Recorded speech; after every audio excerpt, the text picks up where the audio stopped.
Sarah Chen stood in the center of the massive chamber, her small human form dwarfed by the towering aliens around her. The Galactic Council building stretched upward like a cathedral, its walls covered in symbols from 47 different worlds. Each symbol represented a species that had earned the right to vote on the future of the galaxy. Today, they were voting on humanity's future. The chamber buzzed with sounds that no human throat could make. Clicks, whistles, electronic pulses, and chemical releases filled the air as the alien representatives discussed Earth's fate. Sarah kept her face calm even though her heart was racing. She had known this day would come. Humanity had pushed too hard, too fast. The defendant will remain silent, announced Council Speaker Veltar. The massive insect-like being towered 12 feet above the floor, his forearms spread wide. His voice came through the translation device as a cold, mechanical tone. The charges against the human species will now be read. Sarah watched as the evidence appeared on holographic displays around the chamber. Pictures of human soldiers fighting alongside alien rebels, videos of human ships ignoring established trade routes, records of human diplomats refusing to follow ancient protocols. To the Council, these were crimes. To Sarah, they were Tuesday. First charge, Veltar continued. Excessive aggression in diplomatic situations. The display showed Captain James Rodriguez punching a Kepler warlord in the face during peace talks. The alien had been torturing prisoners and James had lost his temper. The punch had actually helped end the war faster, but the Council saw only violence. Second charge, disregard for established galactic law. More images flashed by. Human traders selling medical supplies to quarantined worlds. Human engineers helping primitive species build better farms. Human teachers sharing knowledge with species the Council had labeled as not ready. Each act had saved lives, but each one broke the Council's rules. Third charge, dangerous unpredictability. This time, the display showed humanity's recent expansion into space. In just 300 years, humans had spread to 60 worlds. Most species took thousands of years to reach 10 planets. The Council found human speed frightening. Fourth charge, interference in Council affairs. The final evidence made Sarah's jaw tighten. It showed human forces fighting in the Kepler conflict, defending the insect-like Zephyrians against Council-backed armies. The Zephyrians had asked for help. Their children were being sold as slaves. Humanity had answered the call, even knowing it would anger the Council. Representative Thulon of the Crystal World stood up. His body was made of living diamond and light bent strangely around him. The humans claim to help, but they bring chaos wherever they go. They make friends with species we have marked as dangerous. They ignore laws that have kept peace for 10,000 years. The humans are young, added matriarch Nexara from the Flowing Territories. Her jellyfish-like body pulsed with different colors as she spoke. They do not understand the delicate balance we have created. Their emotions make them unreliable. Sarah wanted to laugh. Emotions made them unreliable? Those same emotions had driven humans to risk their lives for strangers. Those same emotions had pushed them to explore dangerous regions of space that the Council avoided.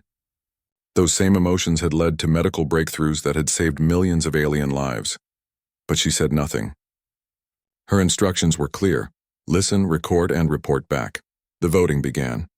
One by one, species after species declared humanity guilty. The Thermal Collective voted against Earth. The Machine Intelligence voted against Earth. Even species that had benefited from human help voted against Earth. Sarah counted the votes in her head. 43 guilty. 3 abstained.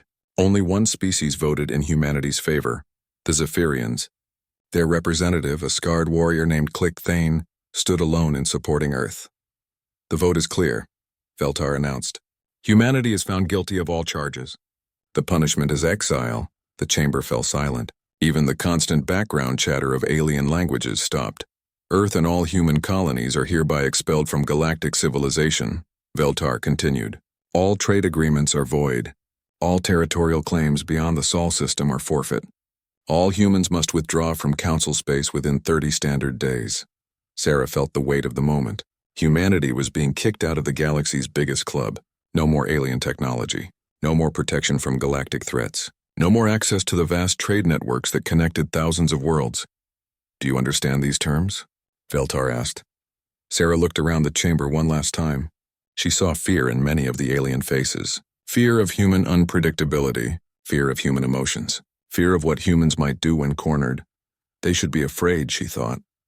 I understand, Sarah said, her voice carrying clearly through the chamber. We'll be in touch. The casual tone of her response sent ripples through the assembled aliens. Several representatives shifted nervously. A few began rapid conversations with their neighbors. Sarah's calm acceptance was not what they had expected. As the council session ended, Sarah activated her recording device and began transmitting everything to Admiral Rivera's fleet. The entire trial had been broadcast live to every human world. By now, Protocol Exodus would already be starting. Walking toward the exit, Sarah passed the Zephyrian representative. Clickthane's insect eyes met hers for a moment. We will remember. He clicked softly. So will we, Sarah replied. Outside the council chamber, Sarah's aide, Lieutenant Martinez, was waiting with a transport. Ma'am, Admiral Rivera sends his regards. He says to tell you that Phase 1 is already underway. Sarah smiled as they lifted off from the council world. Below them, the massive city stretched to the horizon, filled with aliens from across the galaxy. It was beautiful in its way, ancient, stable, peaceful. It was also about to learn what happened when you cornered humanity. The transport climbed into space, where Sarah's ship waited. As they docked, she looked back at the council world one last time. Somewhere down there, alien leaders were probably celebrating. They thought they had solved the human problem. They had no idea what problem they had just created. Lieutenant, Sarah said as they entered her ship, send a message to all human worlds. Tell them the council has made their choice. Now we make ours. What should I tell Admiral Rivera? Sarah thought about the recording in her pocket. Everything the council had said and done was now on its way to Earth's best minds. Military strategists, scientists, diplomats, and engineers would study every word. They would look for weaknesses. They would plan. Tell him it's time to burn the rulebook, Sarah said. The ship jumped to hyperspace, leaving the council world behind. In 30 days, every human would be gone from council space. But Sarah had a feeling they would be back, and when they returned, they would not be asking for permission. Admiral Marcus Rivera stood on the bridge of the UES Defiance, watching the holographic display that showed human positions across the galaxy. Red dots marked human colonies, stations, and fleets scattered across 47 star systems. In 30 days, every single red dot would have to disappear from council space. The Admiral was not a man who panicked. He had fought in 3 wars and survived the Centauri massacre, but looking at the scale of what they had to accomplish made even him nervous. Status report, he ordered. Commander Jackson stepped forward, her tablet glowing with data. Sir, we have received confirmation from Ambassador Chen. The exile order is official. All human assets must withdraw to Sol system within 30 days. How many people are we talking about? 12 million humans scattered across council space. Another 8 million on stations and ships. Plus all our infrastructure, research, and equipment. Rivera nodded slowly. 20 million people to evacuate. Hundreds of stations to empty. Thousands of ships to coordinate. It was the largest movement of humans in history. But Rivera was not planning a simple retreat. Commander, activate Protocol Exodus. Full implementation. Jackson's eyes widened slightly. Sir, are you sure? Phase 3 protocols are extensive. The council wants us gone, Rivera said grimly. They'll get their wish, but they're going to regret it. Protocol Exodus had been developed in secret over the past year. Humanity's best military minds had wargamed this exact scenario. If the council ever turned against Earth, humanity would not go quietly into exile. Across the galaxy, human commanders received their orders. The withdrawal began immediately, but it was unlike anything the council had expected. On Kepler Station, Dr. Elena Vasquez supervised the dismantling of the Medical Research Center. Her team had spent 5 years developing new treatments that worked on both human and alien biology. The research data was carefully packed and shipped back to human space. But the specialized equipment was another matter. Doctor, what should we do with the gene sequencers? Asked her assistant. Take them apart, Elena ordered. Remove the quantum processors and the memory cores. Leave the shell, but make sure it won't work without our components. Similar scenes played out across dozens of worlds. Human engineers carefully removed the critical parts from systems they had built. Mining operations were shut down, but not before the tunnels were collapsed and the equipment was stripped of anything useful. Trade stations were abandoned, but the humans took the rare elements that powered the faster-than-light communication arrays. Captain Rodriguez, the same man who had punched the Kepler warlord, oversaw the evacuation of New Geneva Station. The massive orbital platform had been humanity's main trade hub in the Outer Rim. Thousands of alien merchants used it every day. "Sir, the Thermal Collective representatives are asking why we're removing the gravity generators," reported his officer. "Tell them the gravity generators are human property," Rodriguez replied. "If they want gravity, they can build their own." The Thermal Collective were silicon-based life forms who needed precise gravity to maintain their body structure. Without the human generators, the station would be useless to them. But the most important part of Protocol Exodus was not the equipment. It was the people. Elena Vasquez's medical teams had trained thousands of alien doctors in human techniques. Those techniques had revolutionized medicine across 12 species. Now those alien doctors watched helplessly as their human teachers prepared to leave. "Dr. Vasquez," pleaded Healer Thex of the Spiral Worlds, "you cannot abandon us now. The plague on Thessaria Prime requires your new treatment methods." "I'm sorry," Elena replied, though she truly was. "The Council has spoken. Humans are no longer welcome here. But the treatment protocols are human intellectual property," Elena finished. "The Council exiled us. They exiled our knowledge with us." The same conversation happened across the galaxy. Human agricultural experts who had increased crop yields on a dozen worlds. Human engineers who had designed the navigation systems for major trade routes. Human researchers who had made breakthroughs in energy production. All of them were going home. Within 2 weeks, the effects were already showing. The Kepler trade route, once the economic backbone of 3 sectors, began experiencing navigation failures. The computer systems could not adapt to changing space conditions without human technicians to maintain them. On Luxor Prime, the crystal-based aliens found their life support systems failing. The systems had been designed by human engineers who understood that sometimes good enough was better than perfect. The Luxari had never learned to think that way, Admiral. Rivera watched the reports flow in from across Council space. Infrastructure failures, medical emergencies, economic disruptions. Each report brought a grim smile to his face. "Sir," Commander Jackson said, "we're receiving distress calls from 17 Council worlds. They're asking for our help." "Refer them to the Council," Rivera replied coldly. "We're no longer members," but the Admiral was not finished. Phase 2 of Protocol Exodus was about to begin. "Commander, how many species have we identified as potential allies?" Jackson consulted her files. "The Zephyrians are definitely interested. They've been asking for asylum since the Council vote. We've also had contacts from dissident groups among the Luxari and the Spiral Worlds. What about the forbidden species? The Voidborn have agreed to meet. The Architects are sending a delegation. Even the Nexus Collective has expressed interest." Rivera nodded. The Council had declared certain species too dangerous or too different to join galactic civilization. Humanity had always wondered why. Now they would find out. "Set course for the neutral zone," Rivera ordered. "It's time to meet our new friends." As the human fleet moved toward the edge of Council space, they left behind a growing crisis. Systems that had worked perfectly for years began to fail. Alien species who had grown dependent on human innovation found themselves helpless. On the Council world, Speaker Veltar received increasingly desperate reports. Food shortages on agricultural worlds where human advisors had improved farming. Communication blackouts where human technicians had maintained the networks. Military failures where human tactical officers had provided strategic support. "Perhaps we acted too hastily," suggested Representative Thulon. "The humans were dangerous," Veltar replied. But his voice lacked conviction. "Their unpredictability threatened our stability. Their unpredictability also solved our problems," Thulon pointed out. "Problems we did not even know we had." In the depths of space, Admiral Rivera's fleet approached the border of Council territory. Behind them, the carefully ordered galaxy they were leaving began to fracture. Ahead of them lay the unknown regions where the Council's authority meant nothing. "Admiral," reported the sensor officer, "we're detecting ships at the rendezvous point.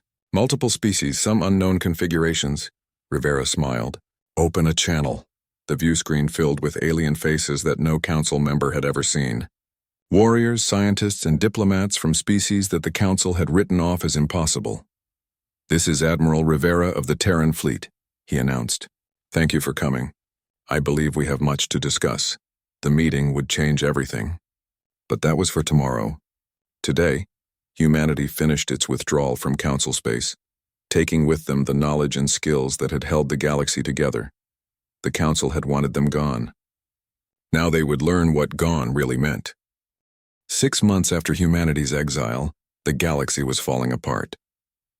Council Speaker Veltar stood in his private chamber, reading reports that grew worse every day. The holographic displays around him showed red warning lights across dozens of star systems. Food shortages here, communication failures there, medical emergencies everywhere. "Speaker," his aide Xyloth announced, "the Thessaria Prime delegation has arrived. They are requesting an emergency audience." Veltar's mandibles clicked in annoyance. "Show them in." 3 aliens entered the chamber. Their normally bright blue skin had faded to a sickly gray color. Ambassador Kexalon of Thessaria Prime moved slowly, as if every step caused pain. "Speaker Veltar," Kexalon began, his voice weak. "We must speak of the plague." "The medical crisis on your world is unfortunate," Veltar replied. "But the Council has sent our best healers." "Your healers do nothing," Kexalon interrupted, then immediately looked ashamed of his outburst. "Forgive me, Speaker, but in 6 months we have lost 2 million souls. The plague spreads faster than we can contain it. Our medical experts are working. Your medical experts do not know human healing methods," Kexalon said desperately. "The plague responds to treatments that Dr. Vasquez developed, treatments that no one else understands." Veltar was silent for a moment. Dr. Elena Vasquez had been one of humanity's most respected scientists. Her medical research had saved millions of lives across the galaxy.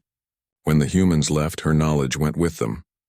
"Perhaps," Veltar said carefully, "we could contact Dr. Vasquez directly, arrange for her to share her research." "We tried," Kexalon replied. "The humans say they are no longer bound by Council medical sharing agreements. They want payment in rare minerals and exclusive trade rights." "That is extortion." "That is business," Kexalon corrected. "The same business the Council conducts every day. But now the humans are on the outside, and they make their own rules." After the Thessarians left, Veltar called for more reports. Each one was worse than the last. The Kepler trade route had completely collapsed. Without human navigation specialists, ships could not adapt to the constantly changing gravitational fields in that region of space. Entire sectors were now cut off from regular trade. The Luxari crystal worlds were requesting emergency assistance. Their life support systems were failing one by one.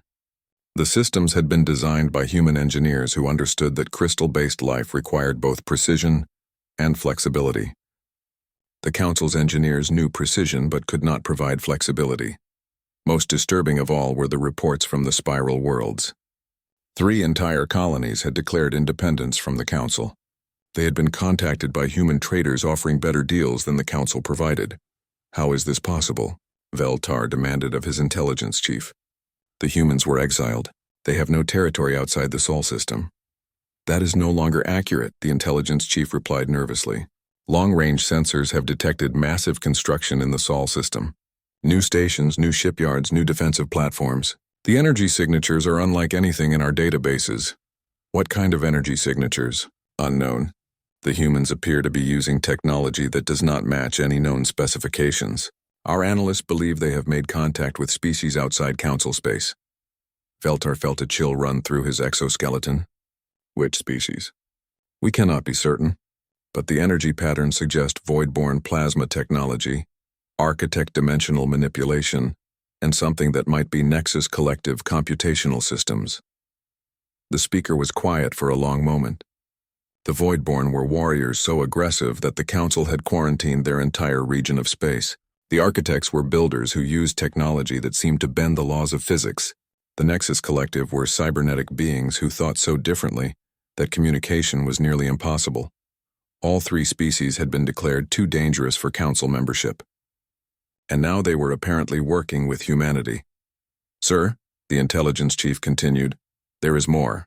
The humans have been making contact with other species as well.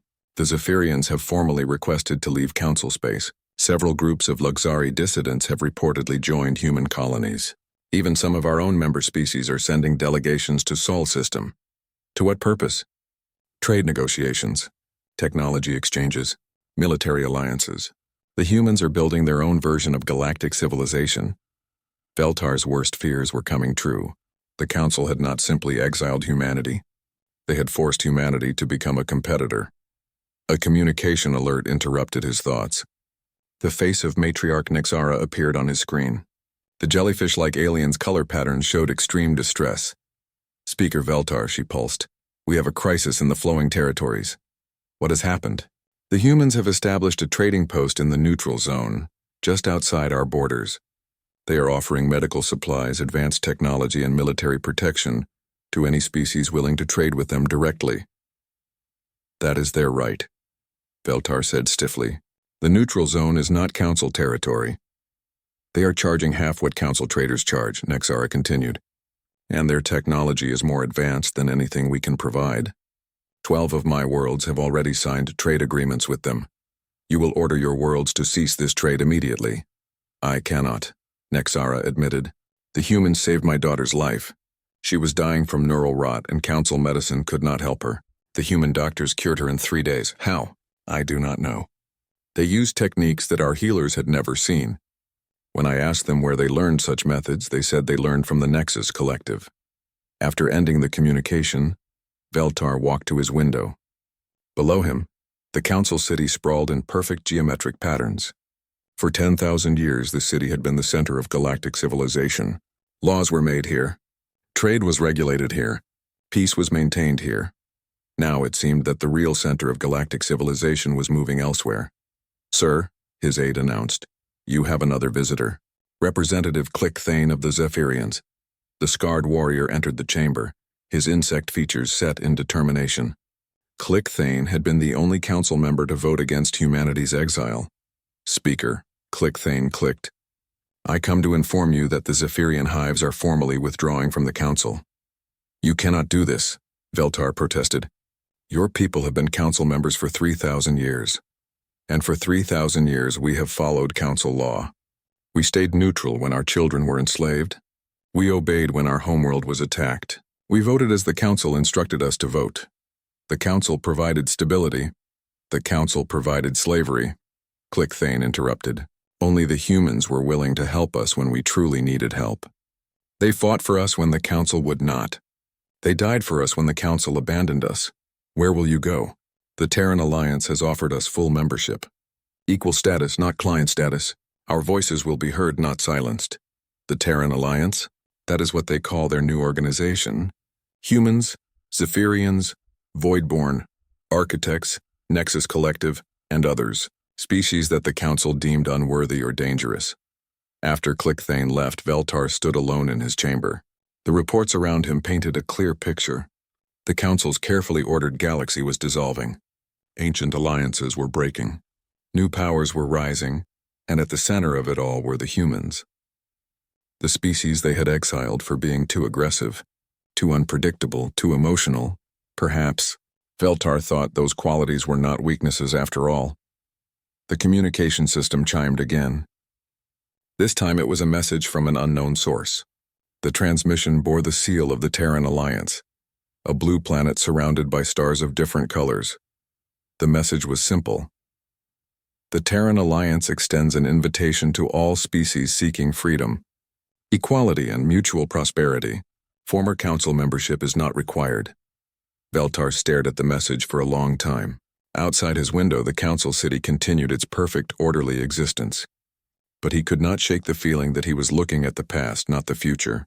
The Council had voted to exile Earth. But Earth, it seemed, had decided to build something better. Admiral Rivera's fleet dropped out of hyperspace at the edge of the Kepler system. But these were not the same ships that had left Council space a year ago. The human vessels now bristled with technology that no Council scientist had ever seen. The UES Defiance had been rebuilt with void-borne plasma cannons integrated into its hull. The weapons glowed with dark energy that seemed to bend light around them. Architect shielding technology created geometric patterns of protection that existed in more than 3 dimensions. The ship's computer systems hummed with Nexus Collective AI that could think faster than any organic mind. "Sir," Commander Jackson reported, "we're receiving distress signals from Kepler Station. Looks like another plague outbreak." Rivera smiled grimly. "How convenient." Open a channel. The view screen showed Station Commander Ilex, a thermal collective being whose silicon body was flickering with stress patterns. Behind him, Rivera could see chaos. Emergency lights flashed and other aliens moved frantically through the corridors. "Admiral Rivera," Ilex said, relief obvious in his synthesized voice. "Thank the stars you're here. We have a medical emergency. The plague is spreading faster than our healers can treat it." "I see," Rivera replied calmly. "And what would you like us to do about it?" "Your Dr. Vasquez developed treatments for this plague. We need her medical teams immediately." "Dr. Vasquez is no longer working in council space," Rivera said. "As I recall, humans were exiled from this region. But people are dying." "People have been dying for months," Rivera pointed out. "The council made it clear that human assistance was no longer wanted." "Please," Ilex begged, we can offer payment. Rare minerals, energy crystals, whatever you need." Rivera pretended to consider this. "Well, since you put it that way, Dr. Vasquez's team is available for hire. As independent contractors, of course. Yes, anything. Our standard rate for emergency medical intervention is 50 tons of processed tritium, plus exclusive mining rights to the Kepler asteroid belt for 5 years. Ilex's silicon body went dark with shock. That's extortion. That's business," Rivera corrected. "The same business the council has always conducted. Supply and demand. We have the supply, you have the demand. The council will never agree to those terms." "Then contact the council," Rivera suggested. "Perhaps their medical teams can solve your problem." The connection ended. Rivera knew it would not take long. The council's medical teams had been trying to stop the plague for 6 months without success. They needed human expertise, and now they would pay for it. While they waited, Rivera reviewed reports from across the galaxy. The Terran Alliance was growing rapidly. New species joined every week, drawn by the promise of equality and mutual benefit. The Deeplings, aquatic creatures from the ocean worlds, had brought their mastery of underwater construction. The Luminari, beings of pure energy, shared their knowledge of power generation. Even the mysterious Shadesmiths, creatures that lived in dark matter, had made contact, Admiral, Jackson announced. "We're receiving a priority message from Earth. Ambassador Chen wants to speak with you." Sarah Chen's face appeared on the screen. She was calling from the new Alliance headquarters that had been built in Earth orbit. Behind her, Rivera could see beings from dozens of different species working together. "Marcus," Sarah said, "I have news from the diplomatic front. We've received formal requests for Alliance membership from 43 species. 17 of them are current council members." "Which ones?" "The Zephyrians are already in, of course. The Spiral Worlds voted to leave the council last week. 3 Luxari crystal gardens have declared independence. Even some of the thermal collective worlds are considering it." "What about the core worlds?" "They're staying loyal to the council for now," Sarah admitted. "But their outer colonies are starting to make separate trade deals with us. The council's authority is fragmenting." "Any word from Veltar?" "Nothing official. But our intelligence sources say he's facing serious opposition in the council chambers.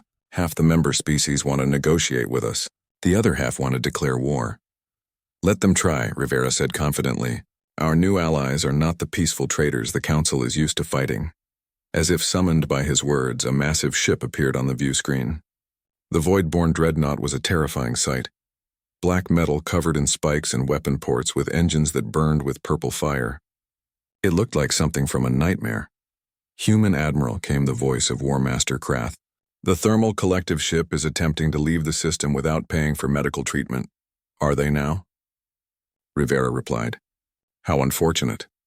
The Voidborn ship moved to intercept the fleeing vessel. A single plasma blast disabled its engines without destroying it.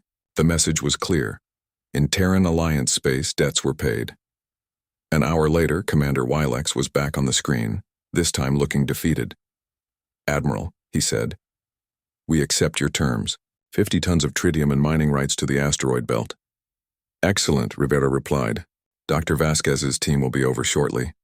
As the medical shuttles launched toward Kepler Station, Rivera thought about how much had changed. A year ago, humans had been junior partners in the galactic community following rules made by others. Now they made their own rules. The difference was their allies. The council had always been careful to exclude the more aggressive species from membership. They preferred peaceful traders and passive researchers. They wanted stability above all else. But humanity had learned that sometimes you needed warriors, not just traders. Sometimes you needed builders who could break the laws of physics, not just scientists who followed them. Sometimes you needed artificial minds that could think in ways no organic brain could manage. "Sir," Jackson reported, "we're receiving a message from the architect delegation." The view screen filled with a being that seemed to exist in more dimensions than humans could see. The architect's form shifted constantly, showing angles that hurt to look at directly. "Human Admiral," the architect said in a voice like crystal chimes, "the construction of your new starbase is complete. We have incorporated dimensional anchors as requested. The station now exists in 17 different realities simultaneously." "Perfect," Rivera replied. "How long before the manufacturing systems are online?" 3 rotations. We have integrated Nexus collective computational systems with void-borne weapons technology. The automated factories will produce warships at a rate of 12 vessels per cycle. And the defensive systems? The station cannot be attacked by conventional means. Any enemy fleet would need to exist in all 17 realities simultaneously to damage it. We believe this is beyond current Council capabilities. Rivera smiled. The Council had always relied on ancient technology and established procedures.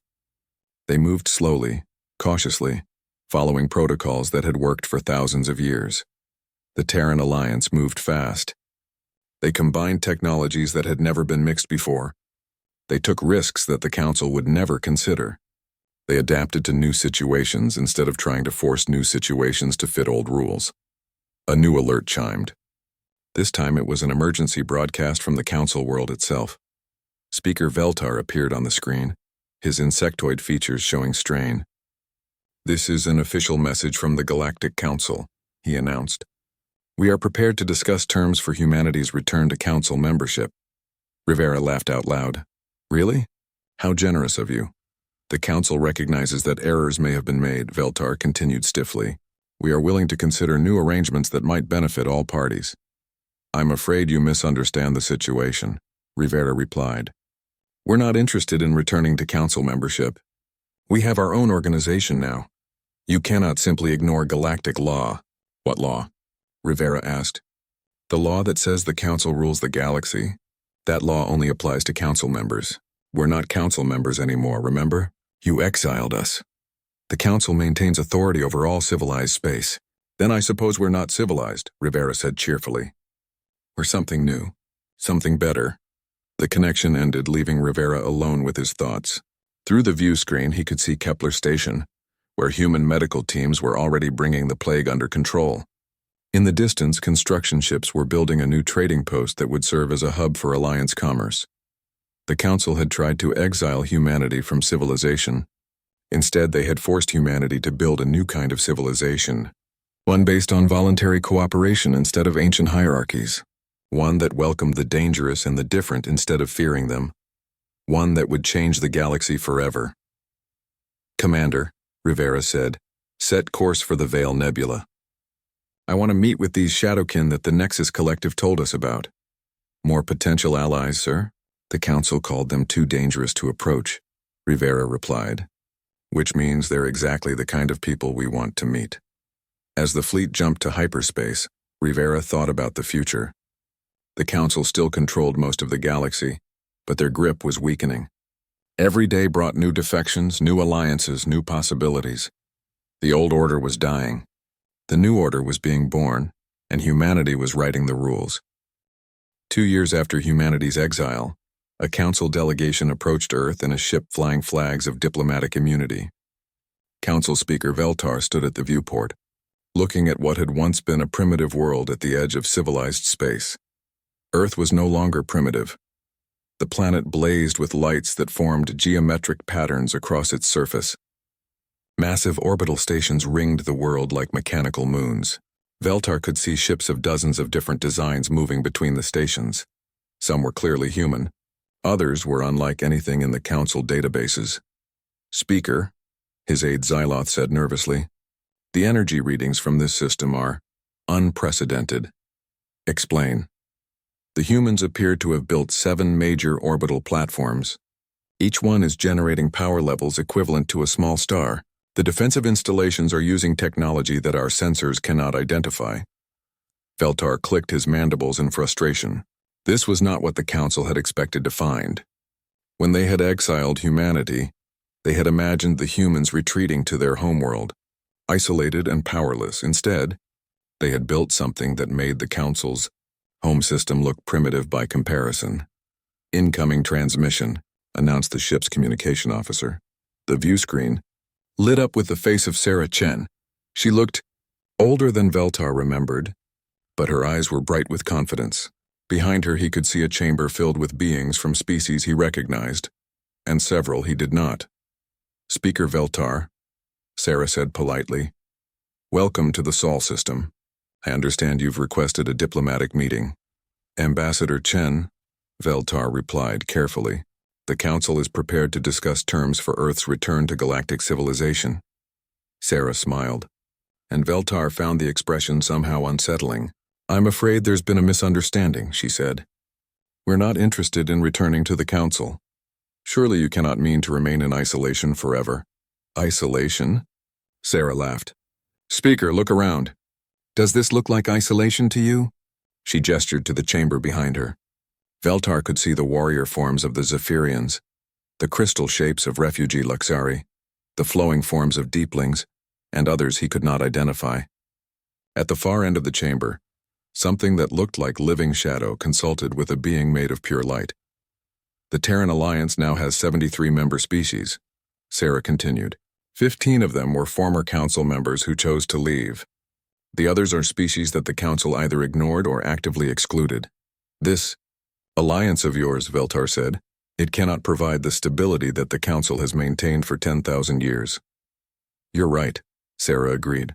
"It can't provide that kind of stability. Instead, it provides something better: growth." The view screen split to show images from across the galaxy. Veltar saw construction projects on a scale that made him dizzy.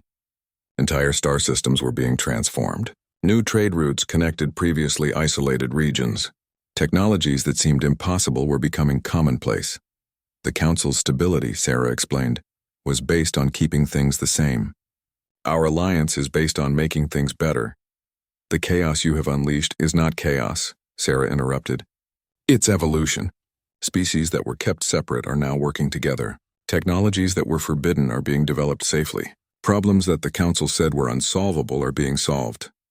Veltar was silent for a moment. The reports he had been receiving supported what Sarah was saying. Food shortages that had plagued Council worlds for decades had been eliminated by Alliance agricultural techniques. Diseases that Council medicine could not cure were being treated with hybrid technologies that combined knowledge from multiple species. Most disturbing of all, entire sectors of Council space were now conducting trade primarily with Alliance worlds. The careful economic controls that had kept the galaxy stable were breaking down. "What do you want from us?" Veltar asked finally. "Nothing," Sarah replied, and Veltar knew she was telling the truth. "The Alliance is not trying to conquer or control the Council. We're simply offering an alternative." "An alternative to what?" "To the system that exiled an entire species for being different. To the government that quarantined whole regions of space because the beings there didn't fit your definitions of civilization. To the hierarchy that decided who was worthy of advancement and who should remain primitive." Sarah paused, then continued more gently. "Speaker, the Council is welcome to apply for associate membership in the Alliance. We evaluate applications based on contribution potential and commitment to our principles of voluntary cooperation." "You would consider the Council for membership in your organization?" "Of course. Many of your member species have valuable knowledge and resources. Your administrative experience could be useful in managing large-scale operations." Veltar felt a strange sensation that he finally recognized as humility. The humans were not offering to rejoin the Council as junior partners. They were offering the Council a chance to join their organization as equals, maybe. What would such membership require? First, an end to the policy of excluding species based on their perceived danger or difference. Second, a commitment to knowledge sharing rather than knowledge hoarding. Third, acceptance that all member species have equal voice in Alliance decisions. The core worlds would never accept such terms. "Then the core worlds are welcome to maintain their independence," Sarah said with a shrug. "But their colonies and trade partners are free to make their own choices." Veltar knew this was already happening. 17 Council member species had formally withdrawn from the organization. Dozens more were conducting separate negotiations with the Alliance. The Council's authority was fragmenting more each day. There is one more thing, Sarah added. The Alliance has received a request for protective intervention. From whom? The Kepler Mining Collective. They say that Council forces have been threatening them since they signed trade agreements with us. Veltar's exoskeleton went cold. The Kepler situation had been escalating for weeks. Hardline Council members wanted to use military force to prevent further defections. They saw the Alliance as a threat that needed to be eliminated. What kind of intervention? Veltar asked. We've established a protection fleet in Kepler's space, Sarah replied casually. Admiral Rivera commands 12 battle groups equipped with integrated Alliance technology. The view screen showed images that made Veltar's legs go weak. The Alliance fleet was massive, but that was not the frightening part. The frightening part was that every ship incorporated technology from multiple species. Voidborne weapons powered by Architect energy systems. Nexus collective computers controlling luminary shields. Human tactics coordinating it all. You're threatening the Council, Veltar accused. We're protecting our friends, Sarah corrected. The Council is free to make its own choices, but those choices have consequences. If Council forces attack Alliance members, then Alliance forces will respond, Sarah finished. We learned from the Council, Speaker. Actions have consequences. You exiled us for defending our friends. Now we have the power to defend them properly. Veltar understood the message. The Council could choose peace or war, but if they chose war, they would be fighting an enemy unlike any they had faced before. The Alliance combined the aggression of the Voidborne, the technology of the Architects, the computing power of the Nexus Collective, and the tactical brilliance of humanity. I need to consult with the Council, Veltar said. Of course, Sarah replied. Take all the time you need. The Alliance isn't going anywhere. As the Council ship prepared to leave the Sol system, Veltar took one last look at Earth. The planet was alive with activity, ships coming and going, massive construction projects reshaping the very landscape. It was beautiful in a way that the sterile perfection of Council worlds could never match. It was also the future. The journey back to the Council world gave Veltar time to think. For 10,000 years, the Council had maintained order through careful control. They decided which species could join and which must be excluded. They determined which technologies were safe and which were dangerous. They established trade routes and regulated commerce. It had worked in its way. The galaxy had been peaceful and stable, but it had also been stagnant. Old problems remained unsolved because the solutions required risks the Council would not take. Entire species remained primitive because they did not fit Council standards. Vast regions of space remained unexplored because they contained beings the Council feared. The Alliance had changed all of that in just 2 years. When Veltar presented his report to the Council chambers, the response was exactly what he had expected. The hardline faction wanted immediate military action. The moderate faction wanted to negotiate. The practical faction wanted to join the Alliance. The debate lasted for days, but the outcome was inevitable. Too many member species had already left. Too many worlds were depending on Alliance trade. Too many problems were being solved by Alliance technology. In the end, the Galactic Council voted to apply for associate membership in the Terran Alliance. The application was accepted 3 days later. Speaker Veltar found himself standing in the Alliance headquarters, swearing an oath to principles of voluntary cooperation and mutual benefit. Around him stood beings that the Council had once declared too dangerous, too primitive.